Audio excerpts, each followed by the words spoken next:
Еве сме во уште едно издание на Равенка за успех и сега повторно имам гостинка која има своја равенка и која е навистина успешна и пред се многу талентирана. А кога зборувам за незе, се присетувам на изминати времиња, иако не е многу стара, ама се сетивме на едни времиња кога почнавме да соработуваме и кога таа почна со нејзината музичка кариера. Андријана Јаневска ми е тука во студиото денес. Маја, Како си, Андријанче? добро. Супер, ми кажа дека си така растрчана периодов, значи ова е се период кога поготово вие пејачите имате многу ангажмани, ама ето одвој од твоето време и многу ми е драго што си тука затоа што искрено гледам дека не си премногу експонирана по емисиите, а навистина имаш што да кажеш и доста работиш и имаш доста и успеси кои се забележани во изминатиот период. Јас сега се навратив на почетоците твои, на времињата кога доаѓаше во Дом и дизајн, кога ми доаѓаше како гостинка. Многу одамна. Многу одамно беше тоа и кажи ми дали баш тој период беа твоите почетоци? Може да се каже, да. Значи, тоа може би беше пред 20 на години, Да. кога се запознавме јас и ти, а инаку почнав да пеам 98 година официјално на Скопскиот фестивал, значи цели 27 години до денес, да. И тоа ми беше прв настап на Скопскиот фестивал 98 година, потоа повторно 99-та Макфест Скопски фестивал. Да. Во тоа време кога ние почнувавме да пееме, немаше интернет, немаше YouTube, немаше социјални мрежи, едноставно фестивалите беа наш единствен избор, некои телевизиски програми и тоа. Да, тој период јас знам те паметам и веројатно таа песна си остана Evergreen. Би моја Библија, да. Толку ја отпеа специфично убаво и толку беше таа песна некако слушана и вртена, што мислам дека ти остави некој печат за цела твоја музичка кариера. Може да се каже и мило ми е што е така, заради тоа што сепак треба да имате во кариерата така некоја песна, да речеме, која што ќе ве обележи.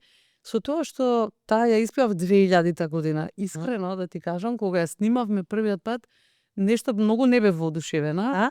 Да, сум го кажувала ова и во други интервјуа.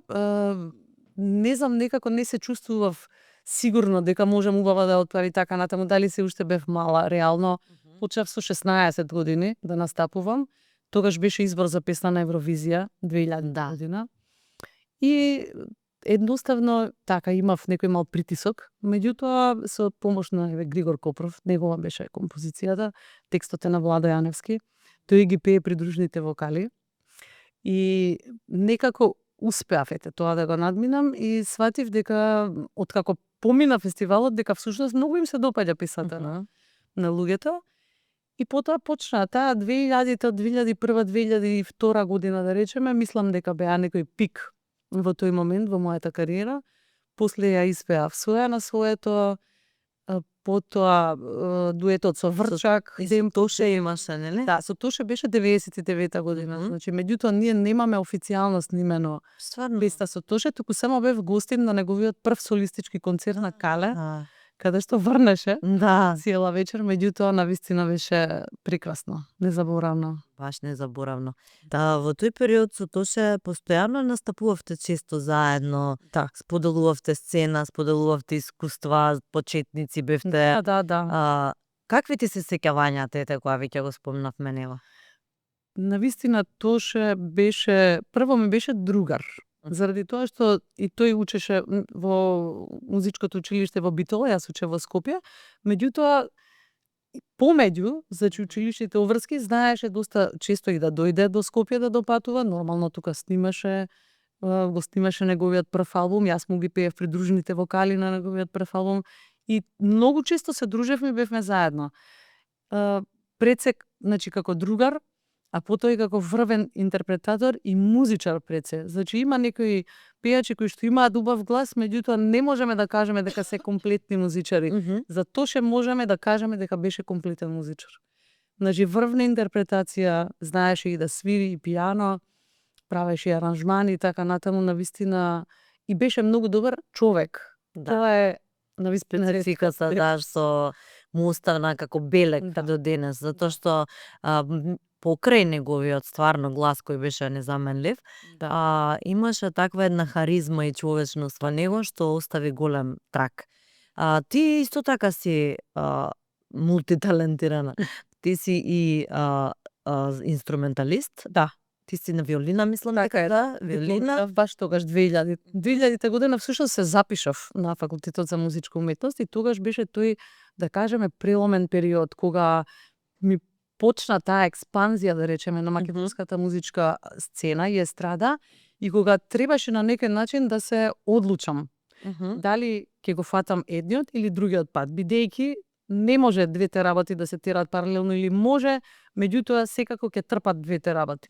Јас затоа во животот секогаш велам треба, еве тоа нека е равенка за успех, луѓето да си поставуваат приоритети во животот, за да може да се постигне нешто. Инаку секаде ќе бидеме просечни. Во тој момент, значи се запишав на факултетот за музичка уметност на виолина, бидејќи имав завршено и нижо и средно музичко училиште виолина и решив дека ќе тргнам по тој пат. Па естрадата и кариерата естрадна ја оставив на второ место. Така што дипломирав, значи, за 4 години, нели, на факултетот за музичка уметност кај нас и веќе уште втора година кога бев на факултетот ме викнаа во Македонската опера и балет да свирам. Почнав како хонорарец, потоа и се вработив и работев 22 години како знам дека доста време си во Македонската опера и балет, меѓутоа паралелно потоа се запишав на магистерски студии на теорија на музика, ме интересираше и тој теоретскиот, да кажеме, дел, педагогија и така натаму, методика на музичка настава. Ме интересираше и фолклорот македонски, па подоцна се запишав и на Институтот за фолклор на докторски студии, каде што завршив пред 2 години. Значи, да речеме така, од се по нешто, меѓутоа се што е поврзано со музиката и се што мислам дека би можела да направам на тој план. Со соло пеењето, ете, не си се фокусирала на тоа, меѓутоа тоа некако највеќе те направи, највеќе публицитет ти даде. Да, може да се каже, кај нас добро, класичната музика навистина е многу тешко во Македонија, па и во светот, и во светски рамки, треба да сте екстремно успешен, еве да кажеме како Симон Трпчевски, да. Така е, навистина да се истакнуваат. И тоа е веќе определба како врвните спортисти, значи се определуваат за тоа и нема ни естради, ни ништо друго. Значи мора да се фокусирате само на тоа. Таа љубов со инструментот бара многу вежбање, со оглед на тоа дека си ти навистина успешна и во тој дел, а при тоа и си доста ангажирана со настапи и уназад години, нели? Како имаше време да вежбаш цело време, или да се посветиш на инструментот? Да, па тоа велам, значи јас тогаш фокусот го ставив на инструментот и на студирањето. Значи морав да се определам. И едноставно никогаш не сум се гледала како, да речеме, естрадата да ми биде моја прва професија, секогаш ми била второстепена. Меѓутоа, како што кажа и ти, паралелно, не сакајки еве на некој начин можам да кажам, почна да се развива, бидејќи јас пред се сакав да бидам автор, композитор, нели? Бидејќи многу ме интересира и тој креативниот дел и креативниот процес, уште како многу мала почнав да компонирам, да аранжирам и всушност и така почнав и да пеам. На Скопскиот фестивал 98 година ја испратив мојата прва композиција, сакајки да учествувам како автор, а не како пеач. Меѓутоа, тогаш Пеце Огненов, претходниот победник, 97 година, ме наговори зошто да не ја пееме во дует и така некако спонтано всушност започна. Кога сватив дека би можела и да пеам и со тоа да се бавам, меѓутоа не сум се замислувала никогаш. Така, како, на пример, да имам некоја светска кариера или нешто. Да се фокусираш баш на публицитет и на нешто така. Не. Добро, ти по природа си поприлично скромна личност. Значи, никогаш не си била онака нешто премногу да се експонираш, да даваш некакви изјави, еве како што кажав, и не си многу често ни по емисии. Секогаш ти е природен односот и пристапот, а сепак стигнуваш до публицитетот и до успехот. Значи, не е секогаш она наметливост и тенденција формулата за да се стигне до успехот. Некогаш ете спонтано, странично, неочекувано, талентот си доаѓа до израз. Мислам дека сепак публиката препознава. Искрено тоа го мислам. Препознава кога сме искрени, препознава кога се преправаме, Да. и тоа знае да го награди или да го казни. Така е. Сега го спомнавме Симон Трпчевски, неодамна пред неколку дена му беше концертот. Ти беше негова гостинка, веројатно беше убаво искуство. Како помина? Навистина сум пресекна што ете од македонската естрада токму јас бев одбрана да видам негов гостин заедно со колегата Иван Наумовски, кој што е мој колега на факултетот за музичка уметност, каде што предава соло пеење, тој е баритон, оперски пејач. Меѓутоа, еве ќе кажам, со Симон исто така се знаеме многу одамна. Тој е една генерација пред мене. Меѓутоа, често, како со Тоше, во ходниците во нашето музичко училиште, знаевме нешто, да запееме, па ако најдеме некој пијано слободно, тој да свири, јас да пеам. И така, имавме, и додека бевме во средното училиште, често пати средби, исто така имавме заедно и камерна музика, како предмет, и свиревме заедно, тој на пијано, јас на виолина. Така што навистина одамна се знаеме, го ценам како екстремно добар музичар, тоа мислам сите веќе го знаат, светнили светска кариера. Што, како да кажам, еве живеам во неговото време. Да, што е мој и сонародник. Да, и што сме пријатели, на наша држава е амбасадор, наистина веќе со светски онака признанија за неговата успешност. И Симон толку е ценет и признат насекаде во светот, а колку е скромен. Да. Тоа е одлика на вистина големите луѓе. Таков голем човек заради тоа што според мене сите тие кои што приземно се однесуваат всушност се исполнети и приватно и професионално. Според мене тоа е. Да. Сигурно. Да. Задоволството внатрешно се манифестира со не потреба да се докажуваш пред светот. Да. Кога си исполнет и задоволен со себе, немаш потреба од тоа да го форсираш, наметнуваш, да нешто покажуваш.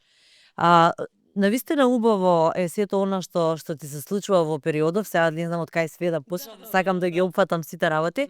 Во моментот си професор на факултетот за музичка уметност во Скопје, инаку претходно работеше во опера и балет, како што кажавме. Зашто се префрли сега на овој педагошкиот дел каде што се пренесува знаењето? Јас практично паралелно работев и на двете места, со тоа што бев ваму редовно работена, а на факултетот бев како хонорарец, бидејќи нели не можеш на две места да бидеш редовно вработен, меѓутоа редовно си одев на часови, веќе 10 години практично предам на факултетот. Се префрлив пред 2 години по иницијатива на деканката Дарија Андовска, која сметаше дека треба малку повеќе да го популаризираме одделот, односно веќе не е оддел, туку е катедра за джез и популарна музика, заради тоа што порано јас додека студирав немаше таква катедра, имаше само за класична музика. И сега, еве малку и да го испопуларизираме, да кажеме дека може да студираат популарна музика, не само класична, значи соло пеење од следната година. Што може би попримамлива за повторните генерации. Апсолутно, да. Мислам, сепак има тука различни жанрови, нели, кои што може да се изучуваат. Понатаму гитара, тапани, саксофон, бас и така натаму. Си професор по соло пеење, значи сега виолината малце одмара. Да, свирам сега на некои проекти, така, да речеме пасивно на некој начин. Да, не свирам активно како порано, бидејќи во операта сепак имав полно работно време, секој ден, значи, каде што 4 часа ви се предвидени за проби во оркестарот, свириме, нели се знае, тежок материјал, навистина опери и балети кои што бараат секојдневно вежбање, и мора да сте таму комплетно фокусирани. Така што тоа остатокот од времето кое што ми остануваше, го користев за некои други работи, нели, што ме интересираат за компонирање, за пеење, за естрадава и така натаму. Меѓутоа, еве пак откако се префрлив на факултетот, од друга тоа време ми овозможи да имам повеќе своји настапи. Така што тука има со се направи. Ти си во брачна заедница со сопругот кој исто така музичар и кој е дел од групата Архангел, што е многу позната, и е гитарист, беше гитарист, не знам сега како функционира групава, дали е активна? Да, не е веќе активна. Така, имате заедничко свое студио каде што се работите дополнително и правите каква музика? Што се случува во тоа студио? Да, значи Гино е инженер, меѓутоа музичар си е по занимање, така да кажеме, затоа што цел живот со тоа се занимава. Практично репарира музички инструменти, сите го знаат по тоа, значи најчесто гитари, поправа. И од пред 10 години имаме и свое музичко студио во куќата каде што живееме во Бардовци. И навистина тоа многу ми е олесно, затоа што пред се за нас музичарите е многу важно каде снимаме, во каков амбиент, кој ќе биде вашиот тон мајстор, вашиот инженер за звук, значи тоа сето убаво да го искомпонирано или на крај сето убаво да звучи. И решивме дека сепак би било најдобро доколку имаме можност тоа да го направиме дома, со тоа што навистина неколку години вложувавме и така натаму и мислам дека постигнавме едно навистина високо ниво.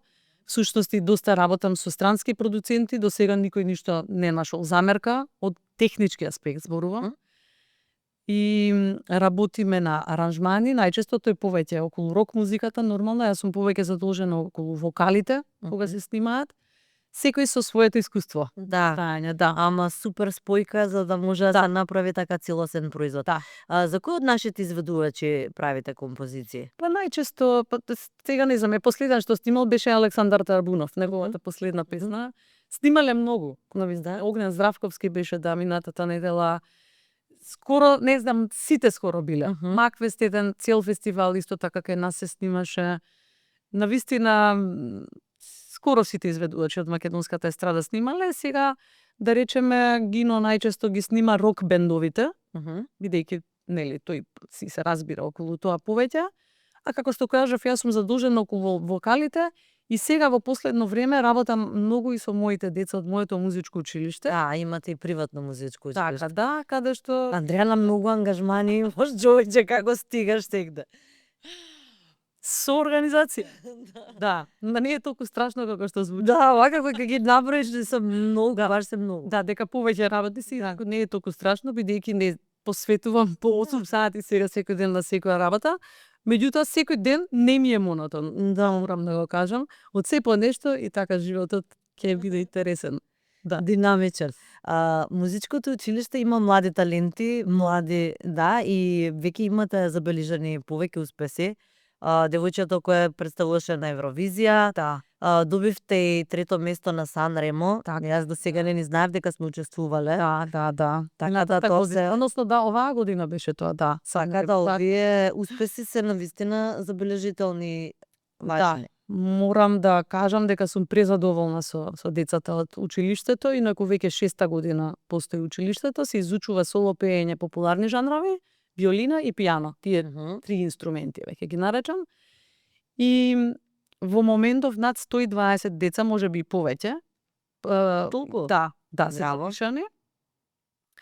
Тоа е сериозна бројка. Да, сериозна бројка. Меѓутоа не сум сама, нормално тука се уште 5 колеги кои што ми помагаат и со кои што заедно работиме.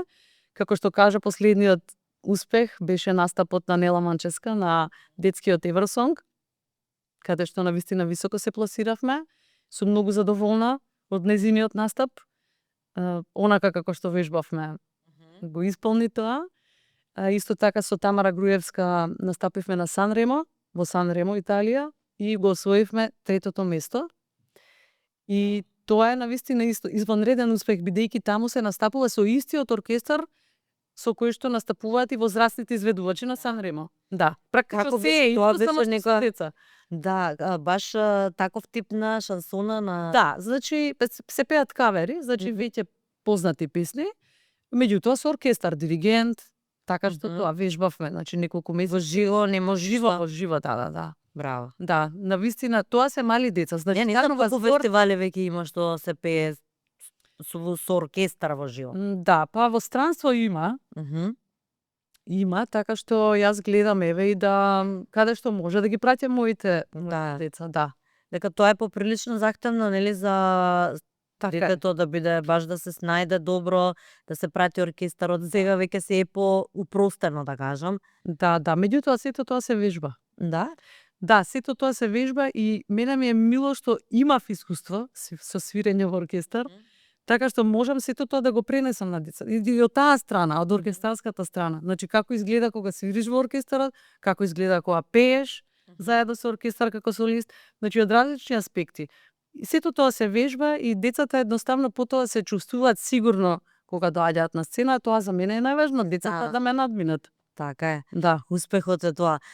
Инаку ти имаше понуда, мислам дека од македонската телевизија да ја представуваш Македонија на Евровизија Да. оваа година, но пред 2-3 години. Така Кога беше, беше? да, пред 2-3 години. Кога последен пат се појави Македонија или не се ни појави? Не знам, беше искрено последен пред да престанеме Да. со настапите.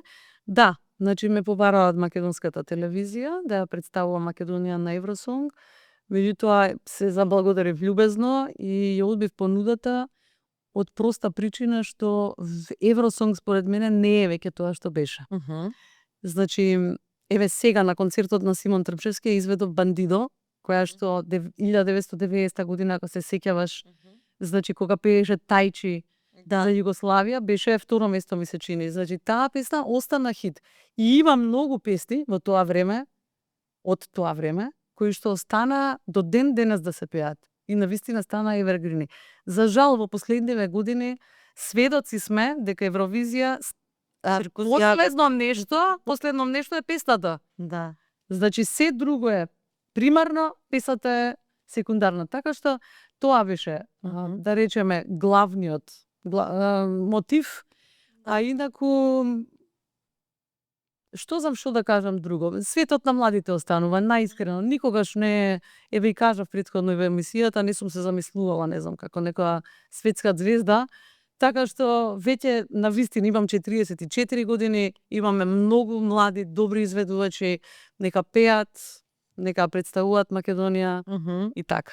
И многу е добро на тие деца што ќе се баш што ќе учат од тебе заради тоа што ќе го научат тоа на најприродното, навистина техниката и начинот на пеење кој е многу потребен и кој мислам дека во последно време многу малку се става акцент, затоа што има нели многу технички помагала кои сето тоа го прават. Меѓутоа секој час токму тоа го вежбаме и пеење со микрофон, секогаш се пее како да е жив настап. Значи децата и пеат едни пред други, за да го потиснат и оној психолошки страв кој што секој човек природно го има кога ќе излезе да речеме пред јавност или на сцена. И сега заради тоа и така ми се формулирани да речеме и групите и часовите да едноставно децата еден пред друг пеат и тоа постепено значи го снемува.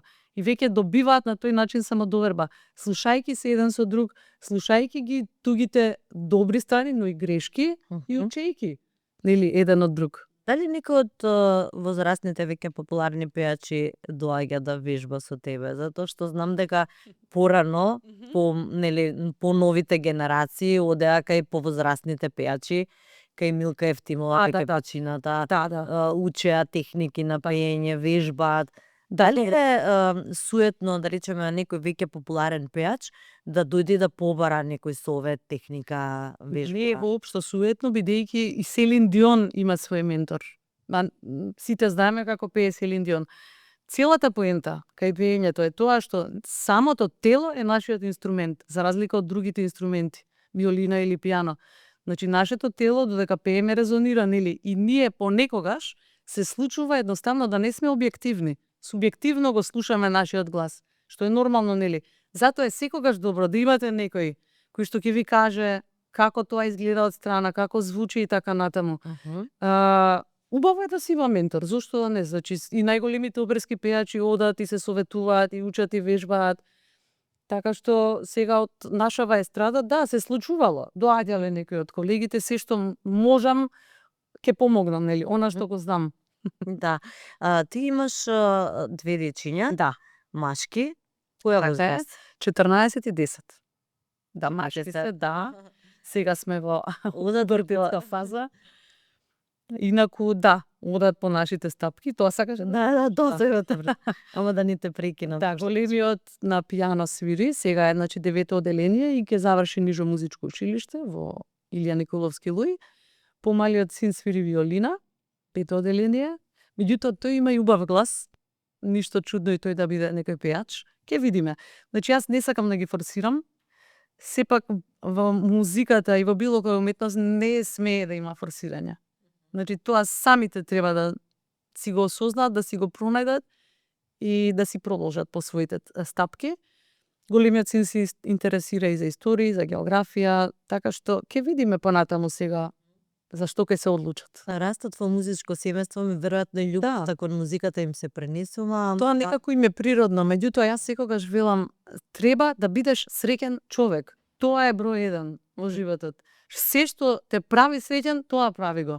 Затоа што на крај кога ќе пораснеш, нели, 2/3 од денот, еве 1/3, ајде ќе одмараме, ќе спиеме и така натаму. Меѓутоа, останатите сати ти ќе бидеш опкружен со работа, ќе бидеш опкружен со луѓе, нели, кои што работат истата работа. Ти мораш да најдеш некој мир во таа работа и некоја убавина. Да. И затоа мора секој човек да си го најде тоа нешто што ќе го работи, што ќе го прави среќен. Дали ти во твоето семејство имаше други кои се бават со Не. музика? Не, ти не, јас сум прва, да. Имам постар брат, инаку тој е генетичар, помала сестра, која е оперска пејачка, еве да се пофалам со неа, имаше навистина импозантна представа, Севилскиот Берберин, пред известно време, во улогата на Розина. Јас повеќе трема имав, мислам дека отколку јас кога пеам, слушајќи ја во публиката, бидејќи претешка улога, навистина. Меѓутоа одлично отпеа и се гордеам со неа. Но, како што кажа, јас сум прва во семејството кое што се бави со музика. Татко ми работеше во железара, доаѓам од работничко семејство. Мајка ми беше книговодител и едноставно го почувствувале можеби тој талент, нели, кога сум била како дете, не знаејќи што и како да прават, ме однеле во нижото музичко училиште и така ете започна мојот музички пат до ден денес. Гледаш, баш е добро што биле посветени и сакале да го бараат талентот кај децата, затоа што некогаш можеби родителите го занемаруваат тој момент и ги насочуваат во некој свој тер. Да. Или по своја замисла што било перспективно. Така е. Тоа е голема грешка, нели? Така е. Има многу примери сега, да не се расклинуваме. Имав една моја другарка од детството, која што многу беше исто талентирана, меѓутоа незините сметаа дека тоа не треба да биде професија, музичар, нели, како хоби само. И заврши и факултет и сето тоа, нели, што се вели за атер на родителите, меѓутоа тоа повторно се врати на музиката. Има жарот, си стои. Така е. Да. Тоа што е дадено како дарба не е случајно. Така. Брат ми, например, уште како мал си читаше енциклопедии, разни... Така, го интересираше науката уште од мал. Така што мислам дека сите на некој начин се пронајдовме. Кој ти беше најтежок период во животот?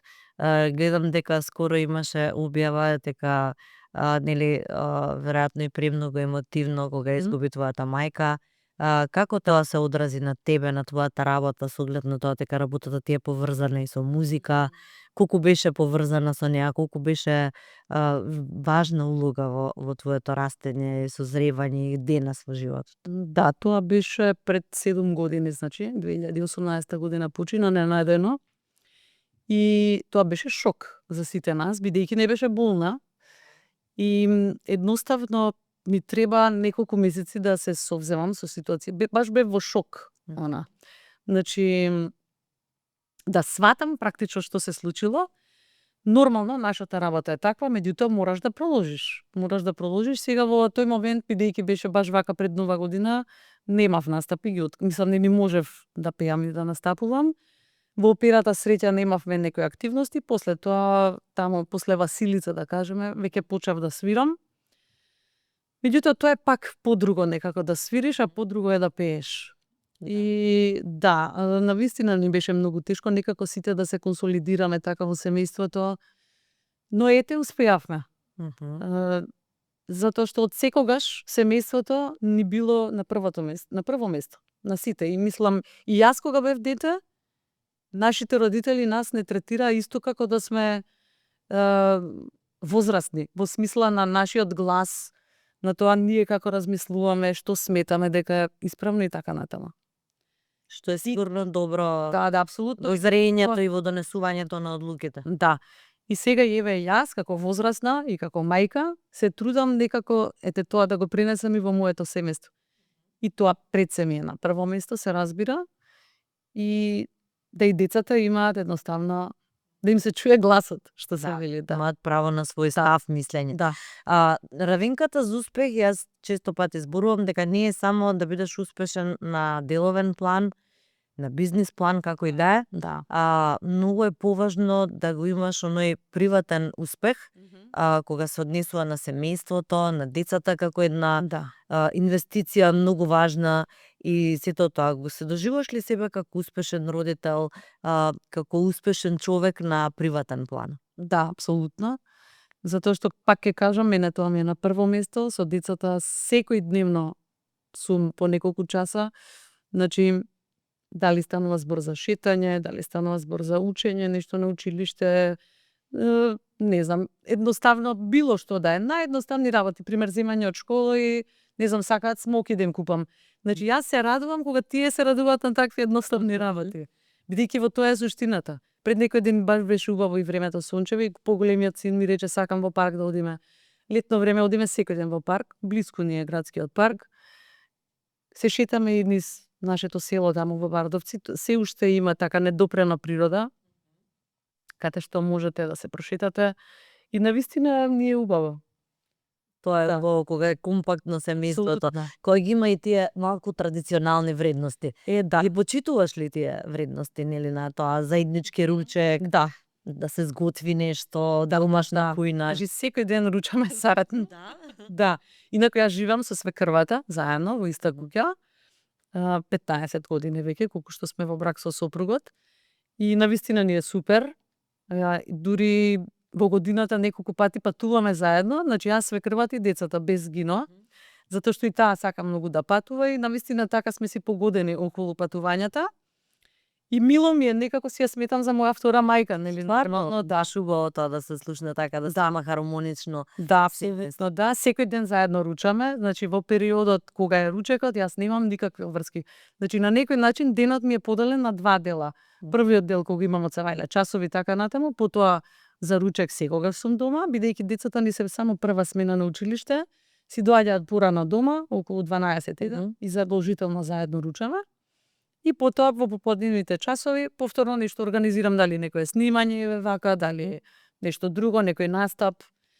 Така да тоа прилика така изгледа. Една секој. Кој е задолжен за готвењето? Да, тоа значи свекрва ми е најзадолжена заради тоа што сепак мислам жената нели си седи дома и сака да си готви, прекрасно готви. Во текот на летното време знае често Гино да направи скара, бидејќи живееме во куќа нели со двор, така што јадеме и скара со пријателите, риба, доста често многу сакаме да се дружиме со комшиите, со пријателите и така натаму. Значи има социјален живот. Да. Кога се дружите така заеднички, си пееш вака, Се со случува, своето да. музиче, гитарче. Да. Гино задолжително ќе ја земе гитарата и се случува, да. Се дружиме и со Џијан Емин, нашиот познат джез диригент и композитор. И навистина, мислам, фамилијарно се дружиме и децата и така натаму и со сопругата негова и често сме заедно, одиме и на одмори заедно и навистина тоа е преубаво кога едноставно повеќе музичари заедно. Можам да замислам колку е тоа музички Енергија. весело и енергија уметничка. Да. Колку струи. Тоа е релаксација за луѓето веројатно и кои се околу вас, затоа што викаат со песна си се лечи. Нели? Ти помага ли песната така некогаш кога имаш некој вентил, нешто насобрано да го канализираш низ песната и да се ослободиш? Со слушање само, не со пеење. Да? Да, со слушање например на некои песни, и не мора да се песни, може и да е нешто класика, некоја класична музика или нешто така што имам свирено, може да е, не знам, Рахманинов некој концерт, клавирски, било што. Значи Приватно се слушаш класика? Да бидам искрена, кога ќе дојдам дома не слушам музика заради тоа што морам да се одморам малку. Нели, во текот на денот цело време сум со музика. Така што ете го додека ручаме или нешто така, не. Меѓутоа се случувало некогаш например Гино да ме викне во студио, слушај го овој бенд, слушни го така нешто, да анализираме некоја музика и така натаму, во таа смисла да. Интересно ми е дека те видов дека возиш мотор. Да. И тоа баш голем мотор. Замислиш? Да, не можам да те замислам. Да, тоа се случи за време на короната, само што почна короната кога не затворија. Таму некаде мај месец беше 2020 година и си седевме во двор со Гино и дојде мојот кум со мотор. Сега работата е што мене до тогаш ниеднаш не ми текнало. И никогаш не се возел? Не, никогаш не сум возела ни скутер, ништо. Меѓутоа, морам да кажам, значи за сите што не гледаат, имам 20 годишно возачко искуство со Б категорија. Значи, јас сега млади деца кога ги гледам уште не положиле мотор, тоа никако. Значи, морате малку да развиете рефлекс некој во сообраќајот, нели? Па потоа да одите на мотор, бидејќи навистина е посебно по скопскиве улици опасно. И така седејќи, значи, во двор ми дојде таа идеја и свртевме неколку круга низ Бардовци и тогаш навистина сватив дека тоа е тоа. Ама од прва. Од прва. Значи, утре ден да се јавив во автошкола, а јас таква сум. Значи, веднаш ги завршувам работите што сакам, ништо не оставам така за понатаму.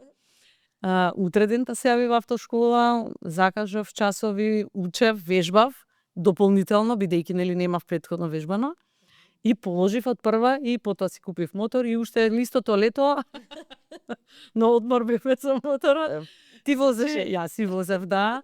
Браво. Потоа, значи, на сите настани низ Македонија каде што имам можност да преспиам, на пример сега во Охрид, еве, ако имам некој настап, пошто носам кацига или заштитна опрема, нормално не можам така да настапувам, треба ќе ми се расипе и шминката и фризурата. Значи, каде што имам можност да се спремам понатаму, нели, да се подготвам и вечерта да приспиам, да не ми биде многу возење, секогаш одам. Така на некои подалечни дестинации и уживам навистина. Браво. Да. Да. Интересно е нетипично баш, нели, за жените толку да се упушти во... Да, не типично, ама јас... Да. Мислам, е баш убаво. Да. Да. Се осеќаш сигурна, стабилна? Апсолутно, да. Да. Возиш брзо? Не. Не ни може овде да се вози брзо, за жал. Слалом треба. По нашиве улици и патишта, Меѓу се враќање на култура наша. Да, меѓутоа нема потреба, тоа сакав да кажам. Нема потреба да се вози брзо, бидејќи, а и мојот мотор е таков, туринг, значи оној за далечно возење, каде што можеш да си возиш, не знам, без проблем сега до Шпанија, да речеме, или не знам, на некои подалечни дестинации. Но јас, на пример, уживам во некој нормално возење, ете така 100-110, тоа е нормално возење на автопат, каде што можеш да си разгледуваш, на пример, во околината, а сепак нели си фокусиран на самото возење.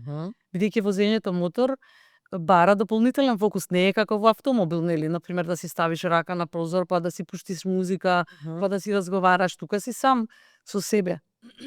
Значи баш треба многу фокус. Интересно. Да. Она што исто така беше забележано, мислам, мене ми остави впечаток дека направи договор со Warner Bros. Да. Тоа е холивудска продукција. Така е.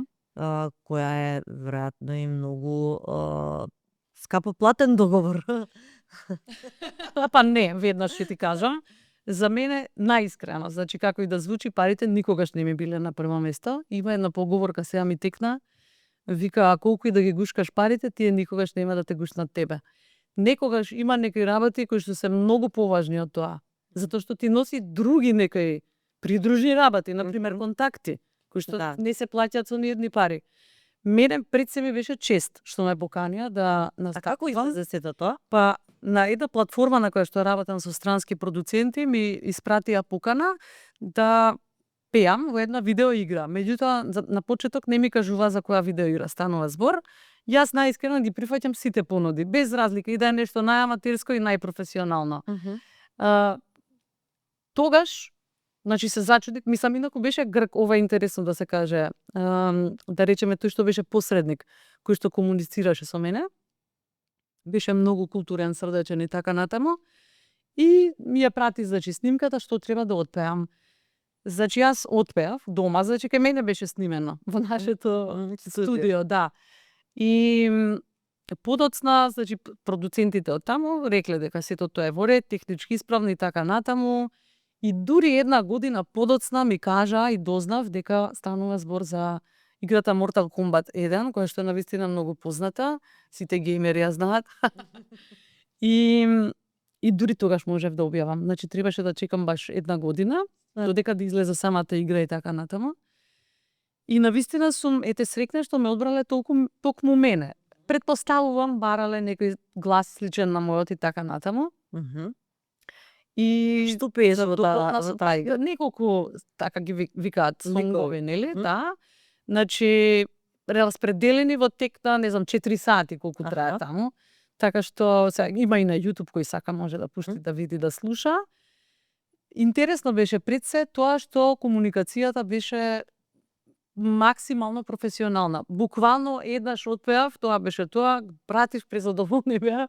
Има некои не забелешки, туку сугестии околу самата изведба, меѓутоа тоа е нормално, затоа што секој продуцент си знае во играта или во филмот, нели, како треба да звучи, бидејќи доловувам одреден карактер, нели, во играта. Сето тоа, нели, го снимив и така натаму, кога ми го пратија договорот, тоа беше пред 2 години, мислам дека да.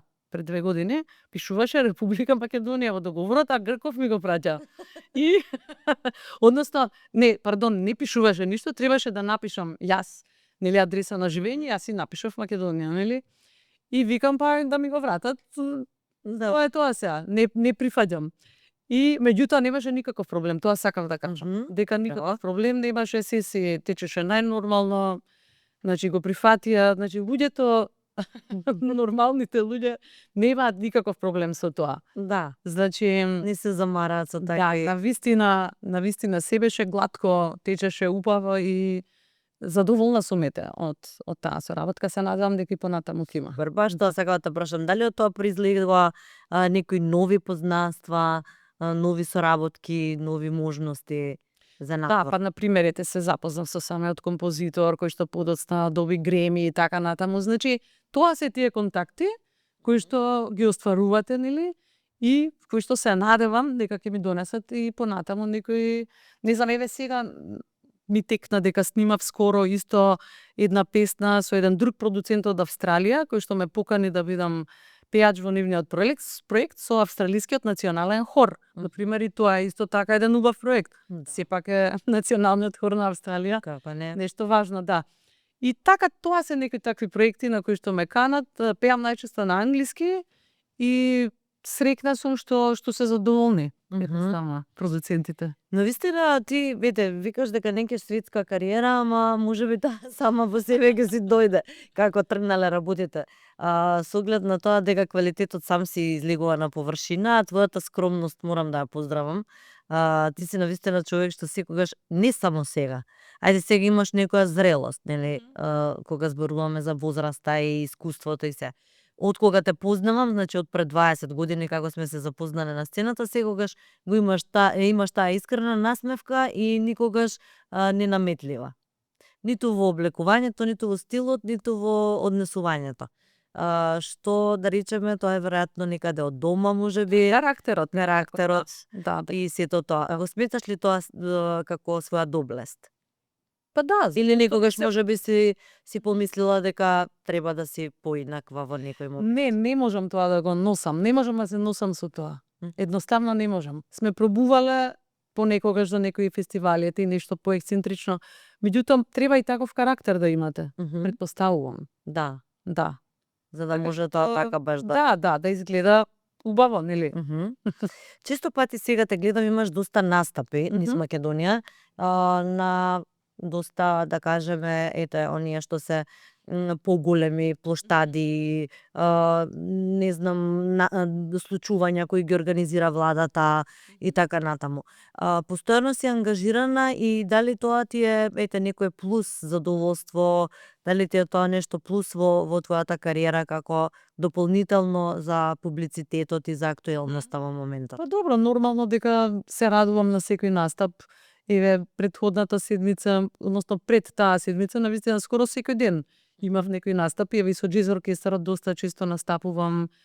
Исто така со бендот од џез оркестарот, тие се практично и мој бенд, кога имаме некои настапи самостални, каде што јас настапувам како солист, тие ми свират. И навистина тоа звучи многу професионално, врвно. Срекна сум затоа што едноставно сето тоа убаво звучи на крај. Продуктот е убав.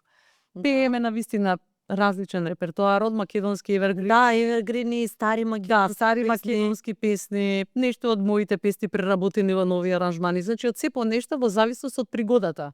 Најчесто се и приватни некои свирки сега за некои корпорации и така натаму. Да. На плоштадиве, да бидам искрена, не знам 2-3 пати дали имам настапувано оваа година. Во Крива Паланка настапував и не знам, во Гевгелија настапував, така. Ланите гледав, знам, на нашата зимска бајка на државна лотарија. Така, да, Тоа тоа беше државна така е, да, караванот кој беше присутен по населбите и општините низ градов. Да, ми текнува на нашиот настап со ДНК во аеродром. Да. Пред некој ден се ги гледав сликите. Меѓутоа, тоа е животот. Тоа е жално, наистина, и они беа толку обожувани од децата, од најмалите до највозрастните. Многу, многу. Реакциите кога тие ќе излезеа беа навистина Многу. Па се чувствуваше нивната човечност и хуманост. Да. Дали од почетоците се дружевте со нив? Да, со Андреј од ДНК заедно учевме. Тој беше во друг клас, меѓутоа бевме заедно од 15 години, да речеме. Заедно се дружевме со Панчо. Паралелно исто, бидејќи со неговата тогашна девојка заедно учевме ние. Исто така и него го знаев. Да речеме, да, блиски како колеги, да, ама зборувам колеги, но и период од децата, така натаму излегувавме и така натаму. И понатаму и професионално, нели? Да, жално, навистина голем губиток за музичката сцена. А во последно време и доста често интензивно се дружевме и баш наш последен концерт беше во Дизелдорф на 15 февруари. Еден месец пред несреќата, да, многу страшно. Не знам што да кажам. Сите не потресе и мислам дека ќе остави навистина длабоки трауми кај сите луѓе, како некој нешто многу страшно што се случи и трагично. Целиот бенд со се пратичкиот вокал, веројатно би беше и колега, да, сигурно и со нејзи си соработувала доста. Професор по пијано, да. Да. Се надевам дека нема да се повтори такво нешто, никогаш повеќе. И пак ќе кажам, тоа остави празнина и ќе остане таа празнина и никогаш да не се повтори. За жал, ете, многу растажени семејства и целата држава. Многу. Ама, веројатно, ќе биде и лекција. Да се надеваме и да учиме. Ако нешто учиме, да, би требало веќе да научиме.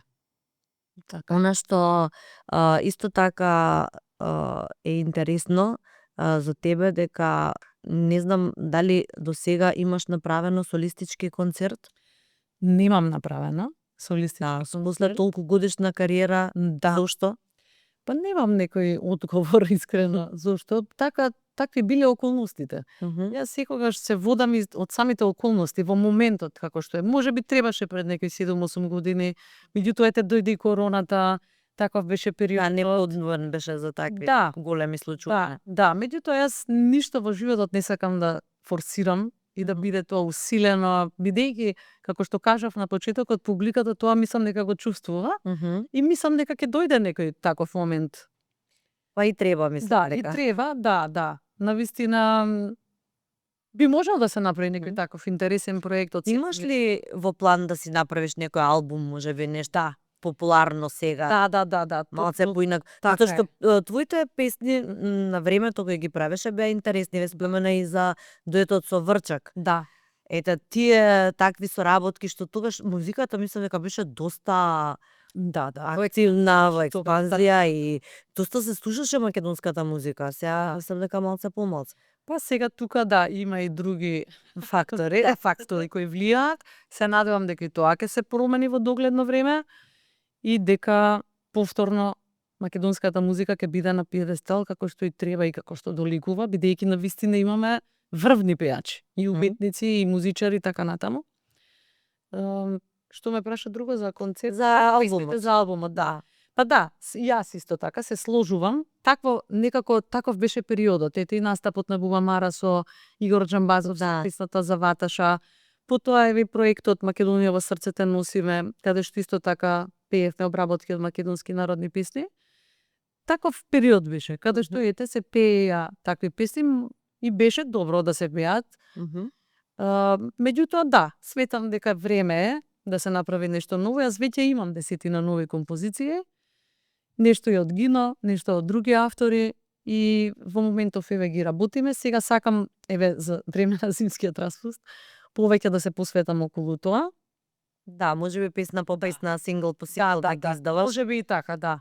Да, И така е сега интересно заради тоа што YouTube и социјалните медиуми одма го препознаваат хитот и лесно, мислам, доаѓа до израз, не мора посебно да се промовира, да се прави. Но така беше, промоција, па спот мора да имаш и така. Да, за да можеш да го испромовираш на телевизија и така натаму. Да. Така што сега овој период, да, дефинитивно ќе се посветам на тоа. Супер. Јас многу ми е драго што се дружевме еве денеска и ти ги поздравам нашите пријатели, еве имаме тука ликерче. Не знам дали го пробува, навистина е превкусно. Ликерот од Бадел, Бајадера, е во еден ваков комплет што ќе ти го подарам на тебе, значи имаш и бомбонеричка и ликерче. Превкусно е, нели? Како те сержава и бајадерите. Благодарам. Навистина имаат преубав вкус, еве те и кесичката. Сега вака ми е поедноставно ти го дадам. Да. Благодарам. Поздрав и до Checkmate, продукцијата која ја реализира секоја издание на подкастот Равенка за успех и која ни овозможи вака убаво да ни изгледа и студиото и амбиентот и се што ни е потребно за да се реализира. ФОН, АОЕ ФОН, првиот универзитет, приватен универзитет во Македонија.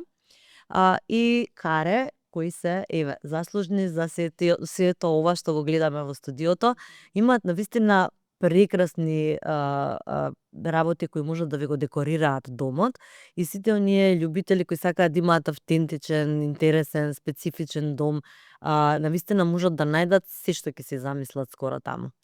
Не знам дали нели многу интересни има додатоци кои се вака од сликата налагате и прават баш специфично амбиентче кое дава топлина и препознатливост. Додавме до самиот крај и ми е задоволство пак ќе кажам што се дружевме и што споделивме со нашите гледачи. Не знам колку се во текст со сите овие твои работи кои ги правиш, а јас знаејќи дека имаш многу што да кажеш и гледам дека си не многу присутна затоа што не се наметлив човек, баш се досетив дека треба да споделиме се она што се случува и ми е драго што се дружевме и верувам дека што побрзо ќе имаме повторно некоја нова промоција, нешто што се случува, ќе ти е интересно да кажем. Ова биде и новиот албум, ќе го промовираме и кај тебе. Маја, ти благодарам од срце за поканата. Убаво си поминав, многу брзо ми помина времето. Да, баш ми е драго. Поздрав и до тебе и до твоите почитувани гледачи. Фала ти. Се гледаме во следното издание на Равенка за успех.